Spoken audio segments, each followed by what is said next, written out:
Olá pessoal, Fábio Akita. E agora vamos continuar a história que eu iniciei no episódio anterior. Se você não assistiu, clique no link acima e veja a parte 1. Vamos lá, eu espero. Já viu? Então vamos continuar nossa história das linguagens.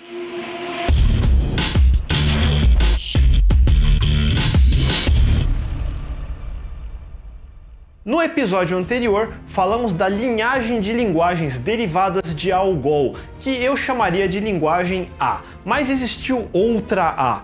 Já que falamos em Fortran e linguagem B, existiu uma outra vertente que quis perseguir sintaxes diferentes de notação matemática para se adequar mais a processamento de dados de negócio. O time da famosa Grace Hopper foi um dos que perseguiu esse objetivo entre 58 e 59. Vocês devem estar se lembrando, sim, daí ela inventou o COBOL.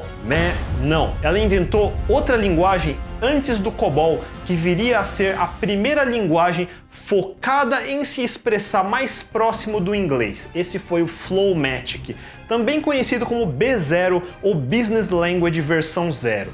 Achou B0 um nome estranho? É porque antes disso Grace Hopper fez extensões para uma linguagem chamada Arithmetic ou A2, e antes do A2 tinha o A1 e, claro, o A0, também escrito por Hopper, isso lá para 51. Então a linhagem completa começa em A0, A2, A3, que são Arithmetic, AT3, que é Mathematic, e B0, que é Flowmatic, antes do COBOL.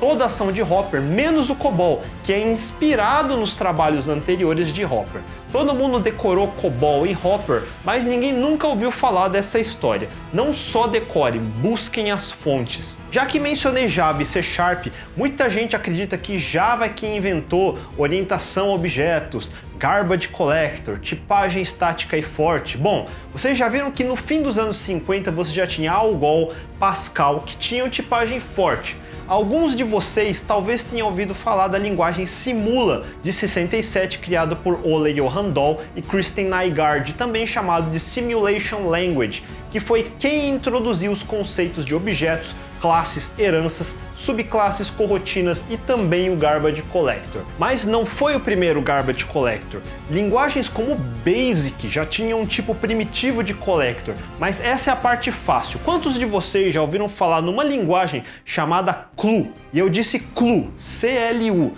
só para garantir. Essa linguagem foi criada no MIT em 74 por ninguém menos que Barbara Liskov e seus alunos. Quem? Bom, se você é de Java ou C# ou já estudou Uncle Bob, conhece o princípio SOLID de orientação a objetos. S de Single Responsibility Principle, O de Open Closed Principle e L de Liskov Substitution Principle.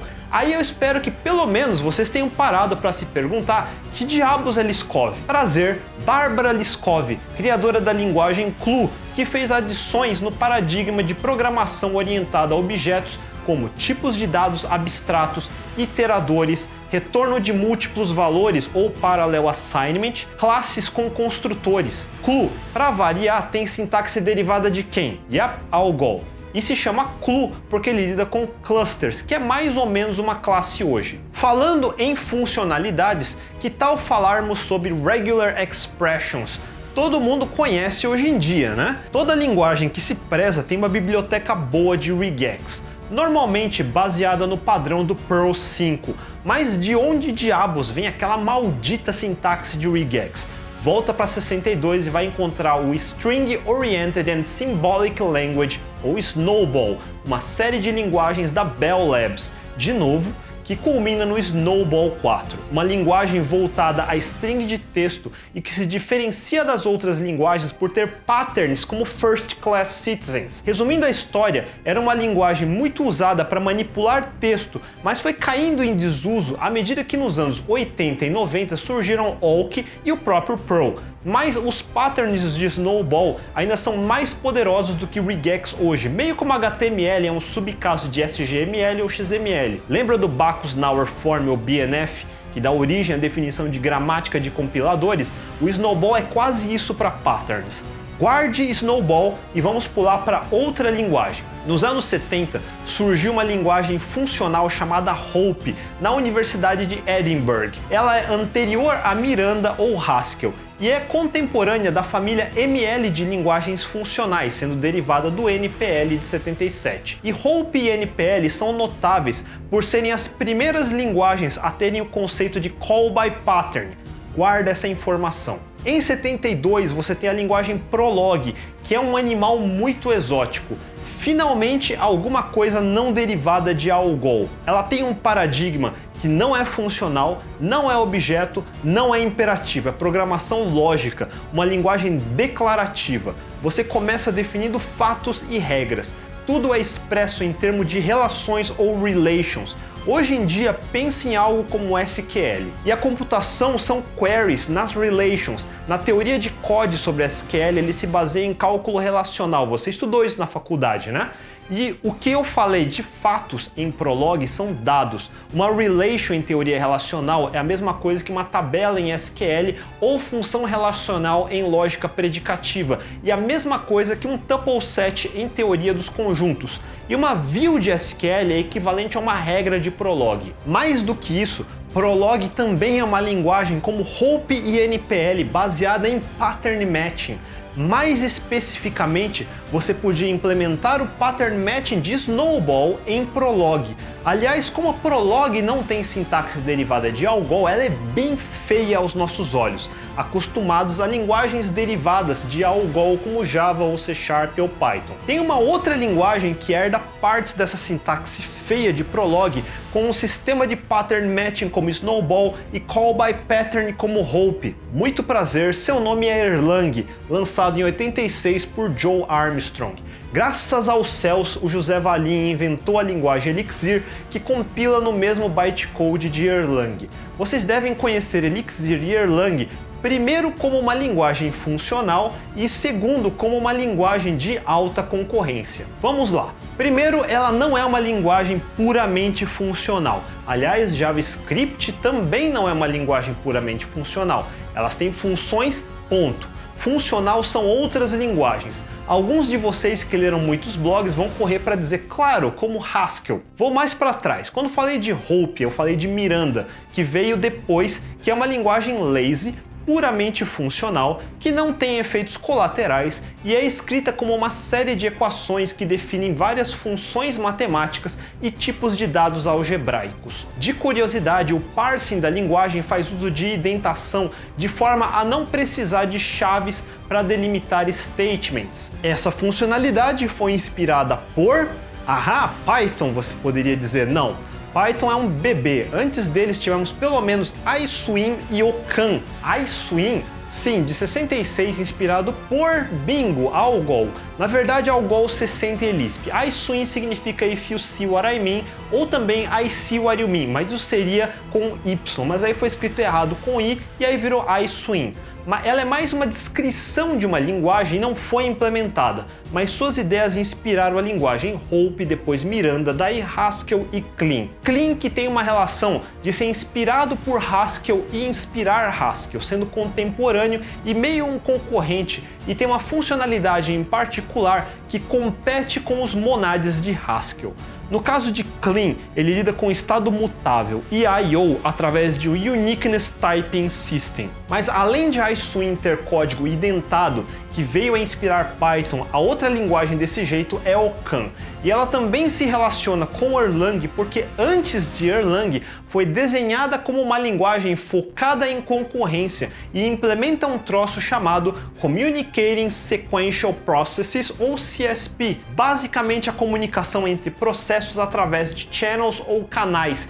O CSP de Ocan foi reciclado para um aspecto mais funcional no Erlang, através da passagem de mensagens entre processos. E você deve ter ouvido falar de outra linguagem que ficou famosa na atualidade por redescobrir CSP. Sim, a linguagem Go e suas Go rotinas. Todo mundo que fala de CSP menciona Tony Hoare, mas eu nunca vi ninguém lembrar que Hoare inventou Ocan e foi onde ele implementou CSP primeiro. E já que mencionei a família ML de linguagens funcionais, vale lembrar de uma coisa que surgiu primeiro nessa família, lá no começo dos anos 70, um troço chamado Hindley-Milner Type System, um sistema de tipos clássicos de lambda cálculos com polimorfismo paramétrico. Você viu isso na faculdade, né? E por que isso é interessante? O que as linguagens Clean, Crystal, D, F Sharp, Go, Haskell, Java, a partir da versão 10, Julia, Kotlin, OCaml, Rust, Scala, Swift e Visual Basic têm em comum? Eles têm tipagem forte, mas diferente do Java antigo, onde você precisava declarar todos os tipos de todas as variáveis explicitamente de forma estática, hoje em dia você não precisa, né? E nem por isso a linguagem tem tipagem dinâmica, como Python, JavaScript ou Ruby. Elas usam inferência de tipo em tempo de compilação. Outro nome para inferência de tipo, Hindley-Milner Type System. Muito prazer, linguagens ML. Você acha que existem quantos paradigmas de programação?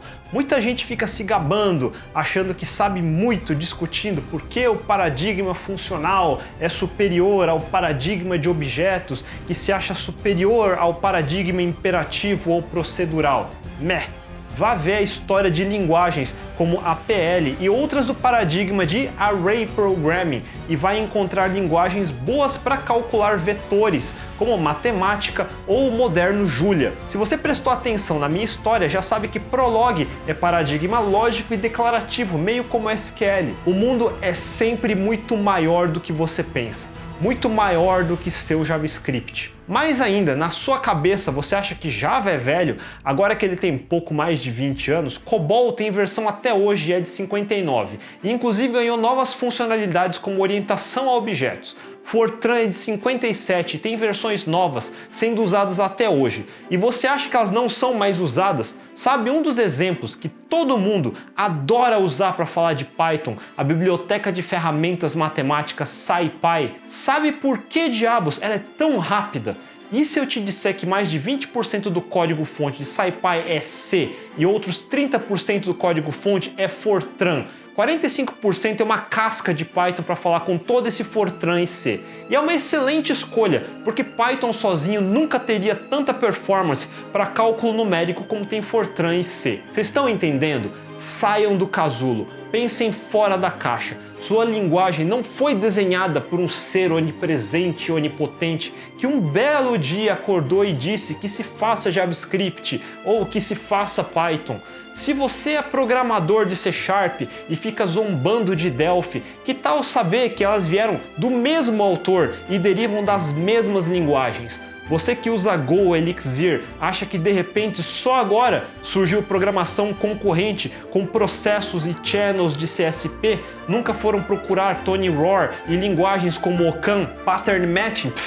Hope e Snowball. O que eu falei nesses dois episódios é apenas uma dimensão da história da programação. Em outros episódios, eu quero mostrar como você junta essa dimensão com outras para começar a entender as fundações não só de onde vieram suas linguagens favoritas, mas o que elas poderão ser no futuro. Mas o mais importante de tudo, pare de colocar sua linguagem num pedestal. Elas são ferramentas e você não é definido pela sua linguagem. O que acharam dessa série em duas partes? Não deixem de colocar nos comentários o que acharam. Se gostaram, mandem um joinha, assinem o canal e não deixem de clicar no sininho para não perder os próximos episódios. A gente se vê, até a próxima!